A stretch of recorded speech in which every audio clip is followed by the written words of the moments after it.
So we're sharing stories about the mission and how everything comes together here at Union Gospel Mission of Salem.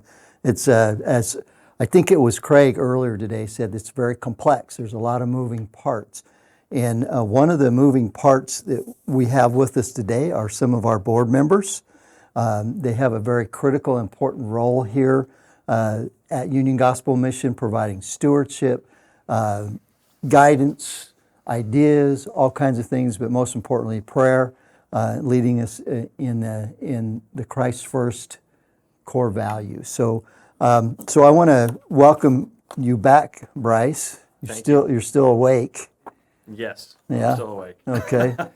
Well, you're the leader of the board, so introduce your guests here down the rest of the table. Okay. So. Yeah, well, Bryce Petersen, I'm currently serving as the chair of the board. I took over from the chair next to me, Candi Hughes, who served for 6 years in that role, but has been on the board how many years now?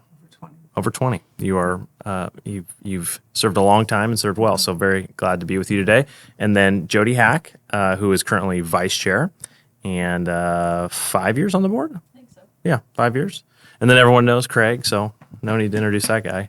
Mark scared me when he introduced it and said that you guys were critical. Oh yeah. I thought, Yeah. right here. Yeah, we think we are. He clarified. Yeah. Yeah. Okay. So it's really true. The heart of our mission is the people here. Yeah. In the commitment, in the resolute commitment to the gospel of Jesus Christ. Everybody's gotten here a different way. So Craig and Bryce shared theirs a little earlier. So I'm going to turn the highlight onto you two to talk a little bit about how you intersected with the mission originally and what that ride has been like since then. So whoever wants to go first. So. Okay. We came with a youth group in 1991 and did a chapel service at that time and just fell in love with the folks that we met there in the chapel.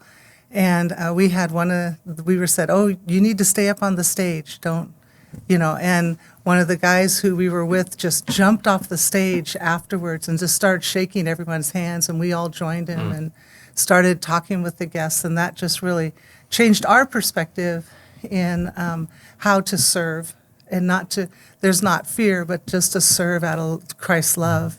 And then Tom Zobel asked me our family has done chapel services since then, and to this day. Last night we were actually at Smonka Place. It's really a family affair. It is. Right? It is.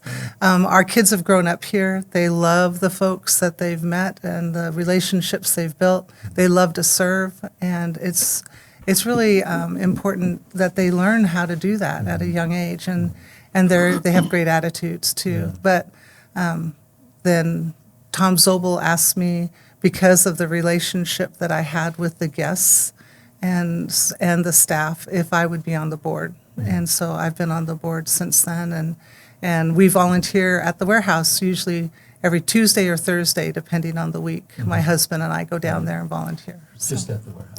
Well, just, yeah. Well, Yeah. Hardly. yeah. They volunteer everywhere. Yeah. Exactly. No.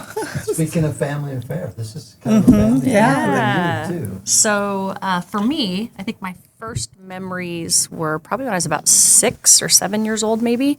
My uncle was George Samunka, and so of course our family has been connected to the mission for decades. I actually spent a lot of time when I was a young girl at the first women's shelter that was here in Salem. My grandma used to take me there to play, and honestly, I didn't even know that it was a shelter. It was a place to go and play with kids. My aunt was the very first and longest, I think, standing house mother back then.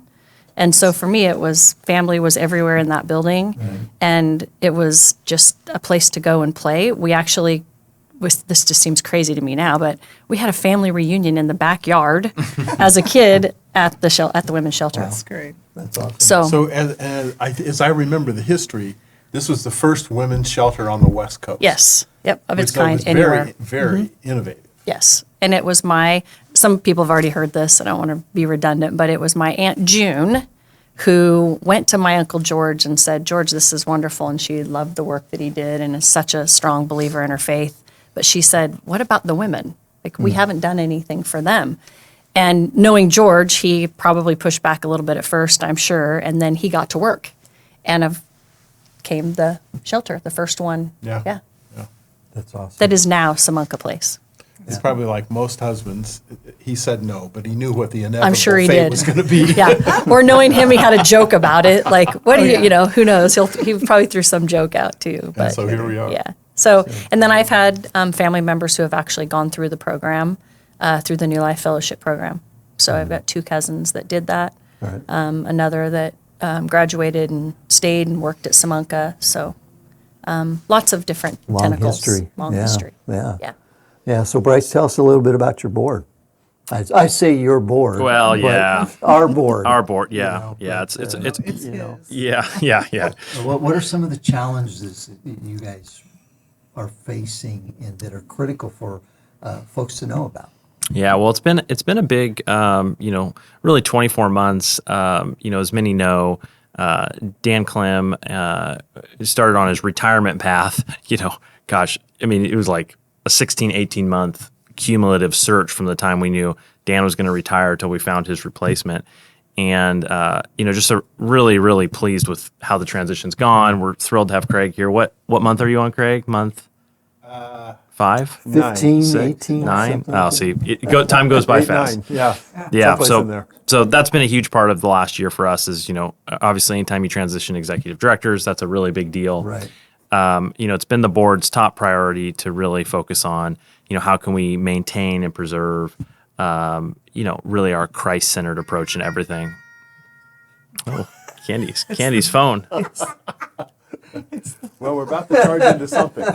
Yeah, it's live. This No, couldn't it be was the better trumpet of the because this is a Lord. board that never backs down. Yeah, It's yeah. always charge ahead. It's always charge ahead, yeah. And you notice right after I said Christ focus, that's what came on. So, so that's obviously been big for us. One of the things we always say, the heart of worship, where it's all about you, Lord, and that to us is absolutely center of the boardroom table, and we work hard to use that as the framework for all of our decision making.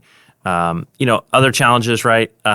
Just like most any organization's facing, it's been a period of high inflationary time. So all costs, I mean, that's everything from utilities to insurance, things like that. It all just goes up incrementally. And, you kind of have a static giving level, and then costs start to exceed where you've been at or what's a reasonable threshold for expenses. And so we've been working really hard to try and be very disciplined in our financial practices and preserve a healthy position so we can continue to keep the lights on. And frankly, that sometimes takes a lot of time and energy. So that's a big one. And then obviously, as we're looking ahead, we're in the process of remodeling Samunka through a partnership with the county and our donors. We've been able to do that. That's been a big kind of both project and capital investment. And so we're excited to see that come into fruition here in the coming months. Really, that new facility should be, open, and the women should be occupying the new spaces. So yeah, 6 days. 6 days. We'll be moving in. They're moving in 6 days. First phase. Yeah, It's still open. It's Yeah, just right. not full capacity. right. Yeah, it's modular Phase trailers. 1 will be done, and then you'll transition and go to phase. Yeah. Yeah, and we'll be completely done in February. Yeah. So it's coming. Yeah, so Yay. that's a few of the big things. I mean, you guys might have other thoughts on that, but it seems to be some of the bigger conversations running around. I think, though, as a board, serving on lots of boards throughout my career lifetime, when you talked about the process of finding Craig, I've never experienced anything like that. How faithful our board was and how prayerful we were. And even though there was pressure to get someone in sooner, everybody stayed steadfast. And there were a couple of times we thought we might have the right person, but we didn't have unity. And Bryce did a great job of just leading us through that and making sure that everyone was heard and that we did have unity and that we were being prayerful. And there were many times where we thought we had it, and there was something that came up that we then left, and we were prayerful. We ended up saying no, and of course, people are questioning what's taking you all so long. And we just kept saying, we're truly, honestly listening and waiting for God to work in us and tell us who this person is. And I've never experienced a board that stayed that steadfast for that long and that prayerful and that dedicated to that. And then when Craig walked through the door and visited with us, it was over. There was complete unity. There was an excitement. There was a peace. There was a... We didn't want him to leave the building. Exactly. Don't let him go. It was, keep him here. But it was such a... You could just feel God at work. And even though it was hard, we were so blessed to have found you, Craig. And the minute you walked in and you walked back out the door, every one of us was like, "That's the guy." He's who God had intended for us to be here to lead the work that we needed done here. And so, that was really profound for me, and in my faith, and just seeing us all go through that, and the connection that it made between all of us, and the bonds that it created. I don't fear anything that comes our way. This board will deal, and Craig will deal, and God is good. I'd just like to add something if I could. I've worked for nonprofit boards all of my adult life in different roles, and I've never worked with a board like this. That first morning that I came into the board meeting and we talked, I went home and I told my wife, it's like I came home. I love that group. I can work with them, and it was a sweet time. So, you may remember though that my cover letter and my resume said, "I know I'm not the guy you're looking for." So I forgot. Yeah. You should have said that. Yeah. I tried hard to discourage we you. didn't read the cover letter. God knew. Yeah, I would also add, it's been a really, I don't even know really quite the right word. I'll say the word trying, because, as many are probably aware who are watching this, we had, basically a mass casualty event, inside the men's mission. And, Craig was in his first, 60 days. I mean, it was It probably was my 1 month resume. Yeah, it was his 1 month anniversary. And, we got that call late on a Sunday night and, came down, and all we really knew was there had been a stabbing here. And something like that really does take a toll. And that's been something that our staff and really our entire community has really come around the mission. And, between, that first prayer service we had afterwards where, completely packed out the downstairs of the mission, including the day room. And our community just showed up and said, "Hey, we love you guys. We're with you." And they kind of gave us that push back into the arena, as we were kind of, we'd taken some blows. And for our staff to be able to see that and experience that on the heels of trauma, to see that level of support and, the outpouring of, faith-based counseling groups that want to come in and support the police station, some of the financial contributions, just even to help improve security and resilience of our staff. That's, it's really humbling actually to get to serve on the board. And the gentleman who was wounded so critically, we went to visit him in the hospital, and he met us in the hallway. I'll never forget that. He was walking down the hallway, and we're going, "What do you do?" And he goes, "I was bored in my room."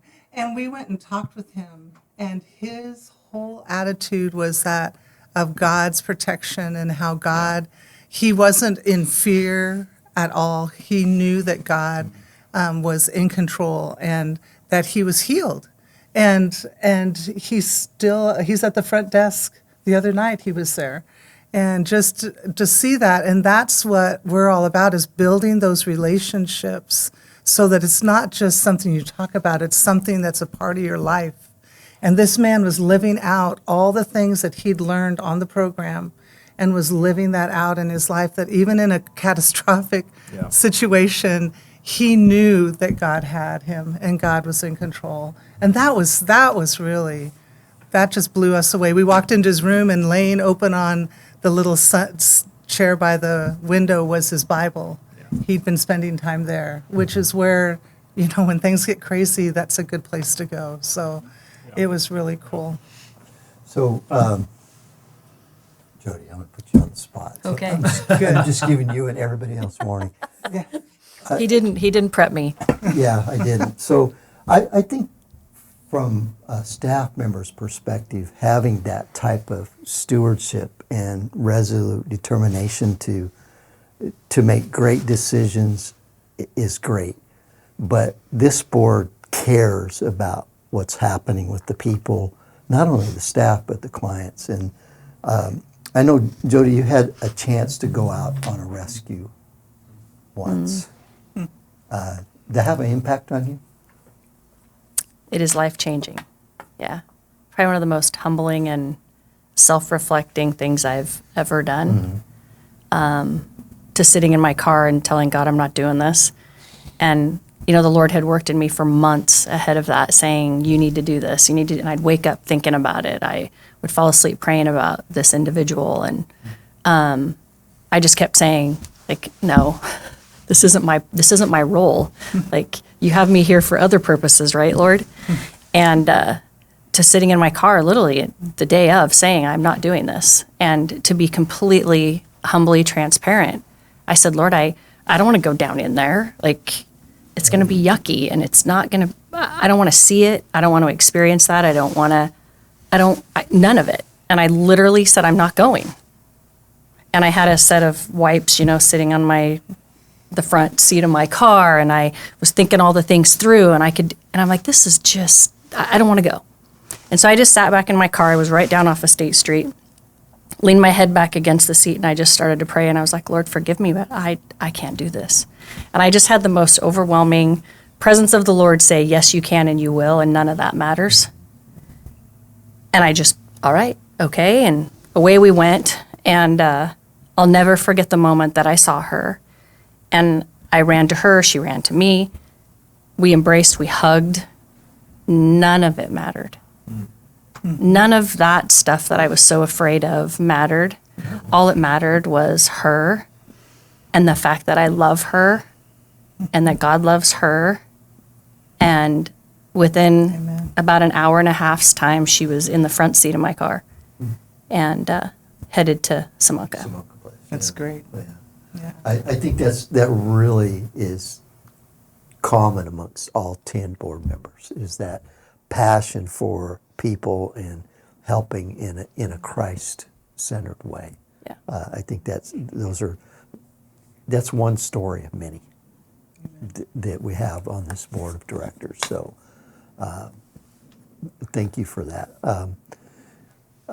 So Bryce, I'm going to let you kind of talk about anything you want right now. So Is that all? yeah. Okay. Yeah. Well, I'm happy to do that.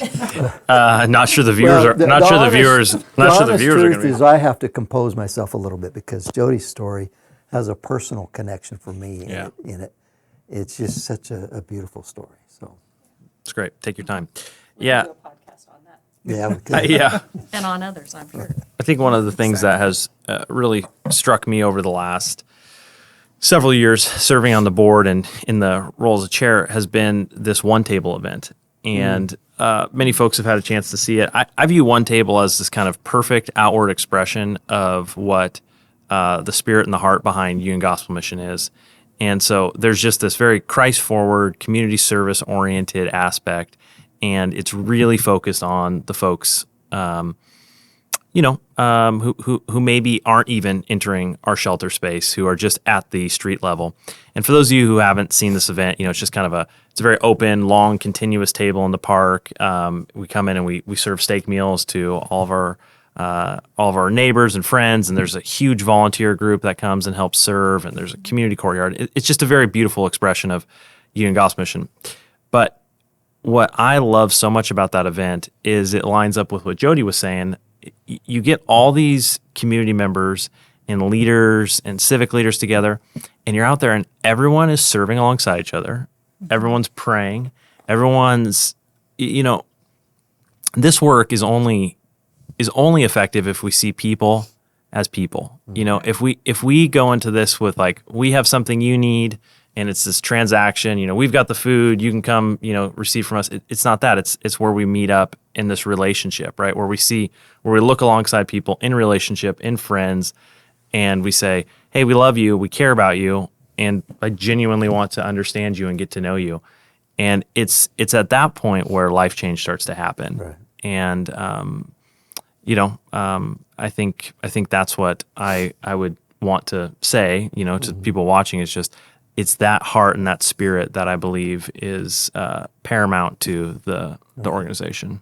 That's awesome. I agree with all of that. I know, in Candi, your case, you're at the donation center a lot.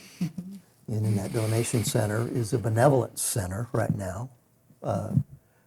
Tell us about some of those interactions that you've had with clients and guests that come in there, and what they're there for. First, I'll start with the donors.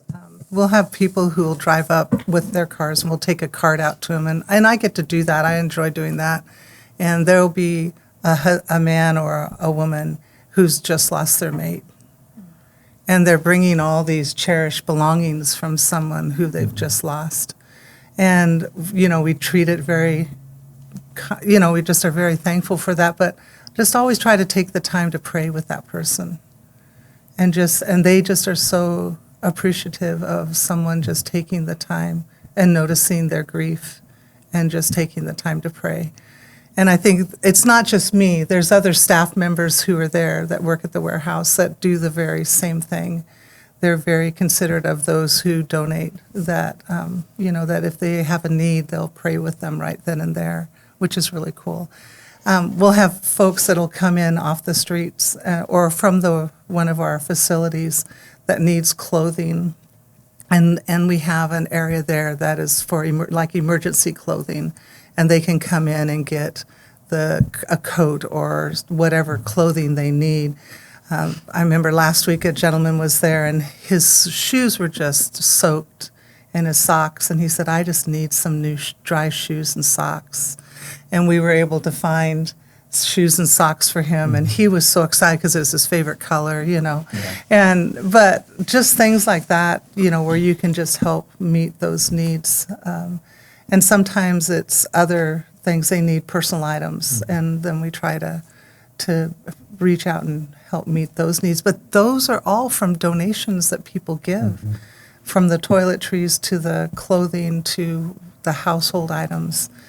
Someone starting their first apartment, we have an area they can go over and they can get all the dishes and pots and pans and all the things that, we have in our homes that you don't realize that if you have to replace all those, what the cost would be. Right. And we lovingly give that to them to get a new start. And some, if they need furniture, then we help there too. So it's an exciting ministry there. And also, if you have clothes that are worn out, market rags, they bale the clothing that's torn or ruined, and they bale it, and they are able to take care of it that way too. So, and the same with old shoes. I'm sorry, those can be recycled too. So we have a great recycling program. But I love how it reaches out and how we are able to have physically touch the lives of the folks that are in our community who just need help for a time. And we just try to encourage them, to be honest, to go into one of the shelters, because being there and meeting Christ is what's going to make the difference in their life. We've talked a lot this morning about different ways to come alongside the ministry, and that's one more way. We talked about Amazon. We talked about this Giving Tuesday program where everything's being matched by one of our donors. We've talked about volunteering your services, and we're going to hear more about Call to Serve in a little bit. But come alongside, be a part of it. We want you to join this movement and be a part of who we are. So, Craig, what do our listeners need to know about this board? You get the final word here, so be nice. Wow, that's a big question. I think I said it earlier that in all the years that I've worked with boards, I've never worked with a board like this. So you guys can just stop listening for a minute. But they're amazing. They're amazing, and their commitment to this ministry is beyond comprehension. And so we're well led, and that is a real encouragement to me, because as staff, we need to know that those who are ultimately in authority over us have our best interest in mind. And that's exactly what this board is. And not only our best interest, but the best interest of the ministry. When the board hired me, they gave me 3 basic priorities. And they're pretty simple, but very straightforward. And we're working really hard to make all 3 of those happen, and that is to bring the mission into a place where long-term we're financially stable. And we've really struggled with that over the last few years, and COVID hasn't helped. And so we're working hard on that. And then, make sure the culture is Christ-centered and move us so that we have true north in every single one of our programs, which we are in the process of making sure that's all true right now. And then the third one is to make sure that the programs that we offer are leading people in the right direction, doing the right thing. And you've seen a lot of that already today on this podcast, but you're going to see more of it. What are we doing that's benefiting people so that life change happens? And we believe that life change only happens, and it starts with a relationship with Jesus Christ. But so how do we do that? That's what this board's about. That's what they desire. That's the mission they gave me, and that's where I'm held accountable as the leader of this organization. But man, I don't do that. It's my staff that does that, and they're amazing people. I have the most resilient staff, the toughest group of people I know, and a lot of them have lived through homelessness. Not all. But many. And so we have this great mix, and it's a good situation, Mark, for me. I just can't imagine being anyplace else. I was telling Jodi earlier, I spent many years in the legislature. Jodi does that as well. I can't believe how free I feel. Not thinking, I'm not planning for the next legislative session right now. I am planning to see how our ministry will continue to glorify Jesus. And man, what a great place to be.